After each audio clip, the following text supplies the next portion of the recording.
Math 1332, Chapter 7, Consumer Mathematics, Section 1, Percents, Video 4, Two Approaches for Basic Percent Problems, Part 1.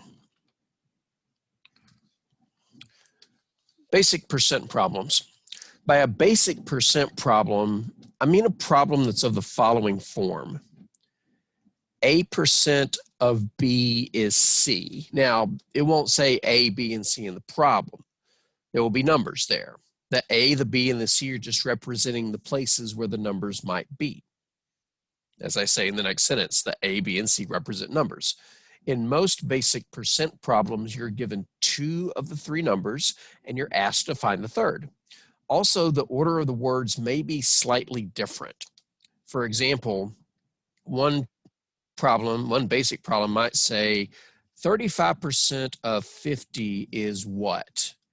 In this case, what you're missing is the number after the word is, which in the generic setup, if I can stop highlighting everything, 1 second, folks. There we go.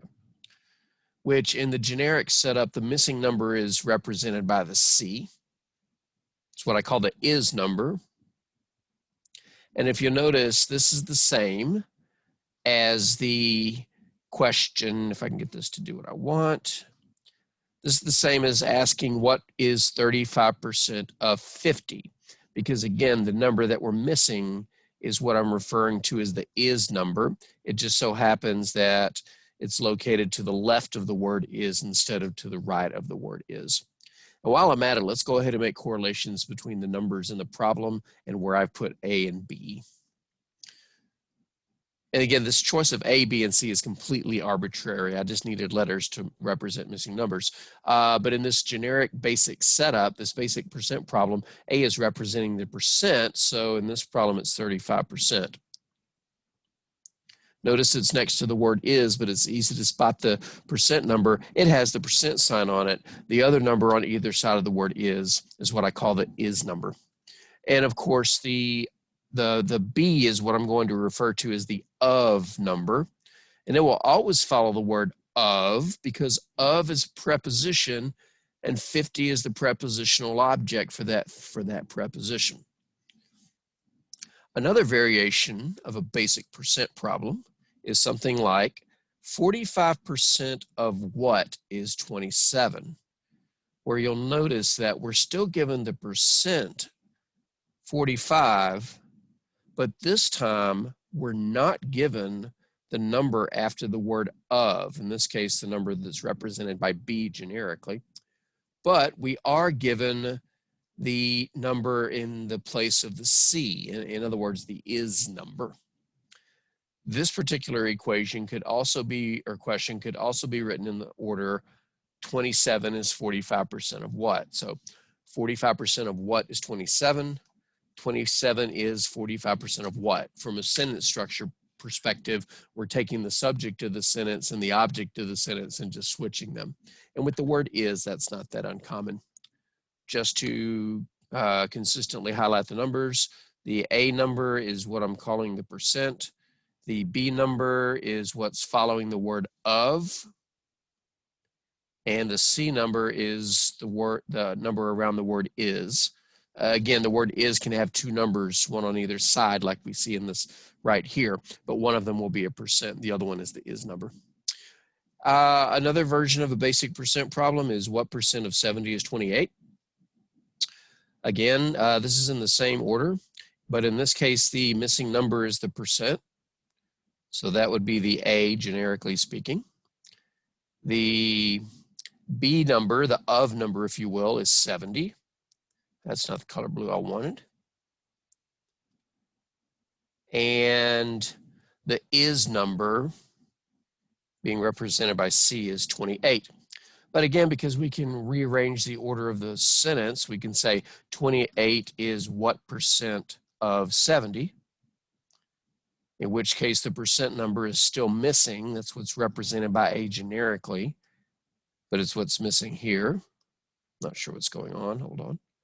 There we go.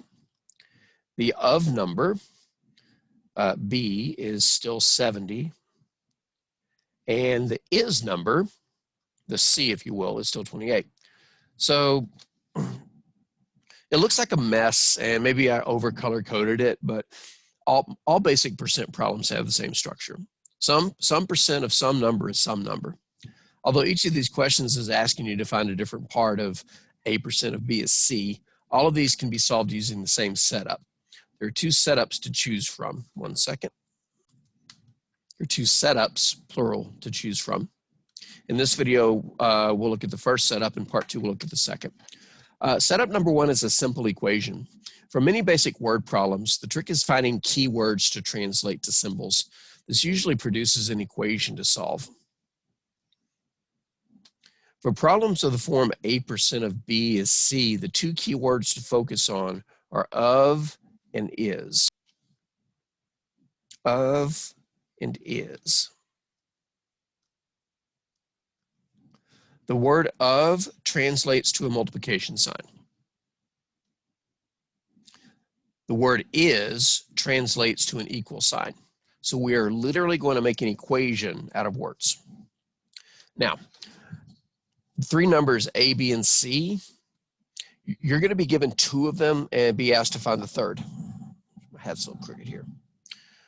If you're given the of number, the one that I called B, the is number, the one that I called C, or both, they will go directly into the equation as is. If you're given the percent, change it to a decimal before writing it into an equation. You'll probably hear me say this many times throughout the rest of these videos, but percents are horrible for doing math with. They're good for describing things, but to do math with a percent, you almost always turn it into a decimal first. So if you're given the percent, change it to a decimal before writing it into the equation. Now, whichever number is missing, the percent, the of, or the is, represent it with an X. Don't worry if I called it A, B, or C in the generic description. Don't get hung up on that. Just represent it with an X for consistency. Once you set up the equation, solve it by isolating the X. If X represents a percent, change it from a decimal to a percent. So we're going to look at those three examples from the beginning, set them up, and solve them pretty quickly. All right, let's start with 35% of 50 is what? Your first move is to locate the equal sign. I would always locate the equal sign first. It is the word is. And then locate the multiplication sign, which is the of. Now, if you want to use an X for multiplication, that's fine. But if you do, don't use X as a variable. I'm going to use a dot. I don't know why it's doing that. I'm going to use a dot. We're given the of number, the 50, so we'll bring it down.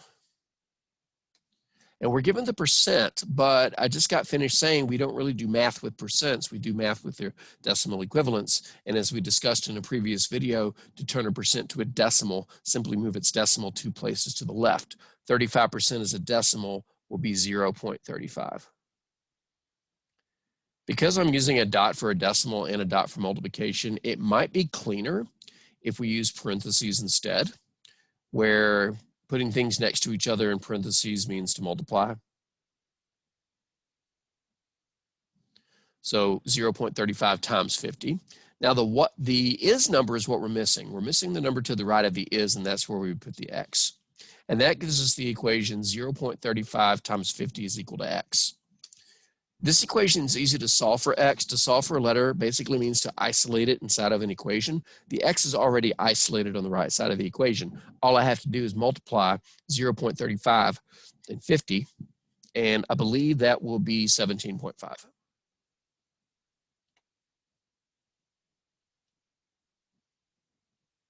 And so 35% of 50 is 17.5. Let's move to the next type where the of number is missing. 45% of what is 27? Again, when you're solving as a basic percent problem by using a simple equation, locate the equal sign first, which can always be found wherever the word is. The of represents multiplication, but I'm going to go ahead and use empty parentheses next to each other to imply multiplication. So I don't have to write a dot, which could be easily confused for a decimal point, or an X, which might be confused for my variable. The numbers I'm given the percent, but we need to write it as a decimal. So 45% is 0.45. 0.45. I can write that better. There we go. But we're missing the number after the word of, so that's where our x is going to go. And on the right side of the word is, on the right side of the word equals, on the right side of the equal sign is a 27. So if we were to write this a little bit more cleanly, we could write 0.45x is equal to 27. Unlike the previous example, the x is not isolated, so we have to isolate it. But this is an easy algebra move. Although this is not an algebra class, this move is intuitive enough that I think everybody can follow it. If you want to get rid of a number that's multiplied by an x, you have to do the opposite of multiplying, which is dividing. And because I want to isolate the x, it's the number on the x that I'm getting rid of, so I have to divide both sides by the number in front of the x. And this is where I would not hesitate to get out a calculator, although we could do the division manually. It's time consuming and not the skill I'm assessing. And we end up getting 60. So the answer to 45% of what is 27 is 45% of 60 is 27. For the last one, notice that we're missing the percent. The word is still equals. The word of still means multiplication, so we're going to set up a couple of empty parentheses next to each other. To the left of the word of is the percent, but it's missing, so I'm going to put an X there. To the right of the word of is the 70. And to the right of the word is, on the right side of the equal sign, is 28. And now that we've created the equation, let's write it just a little bit more cleanly. We really don't need the parentheses. They were just there to set up a multiplication problem. And when you're multiplying a letter times a number, it's perfectly okay to say x70, but the general convention when you're multiplying a number and a letter is to put the number first and the letter second. So x times 70 is the same as 70x, and that's equal to 28. Then just like before, to isolate the x, we have to divide to cancel the number in front of it. So we'll divide both sides by 70. And if I set this up correctly, that should be exactly 0.2. Excuse me, 0.4.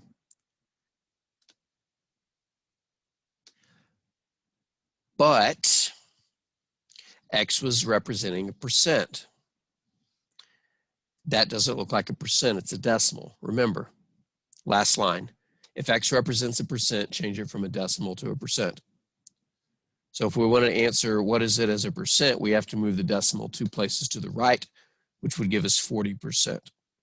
Remember, if you're moving it 2 places to the right and there's not 2 digits, put a 0 at the end so that you can move it 2 places to the right.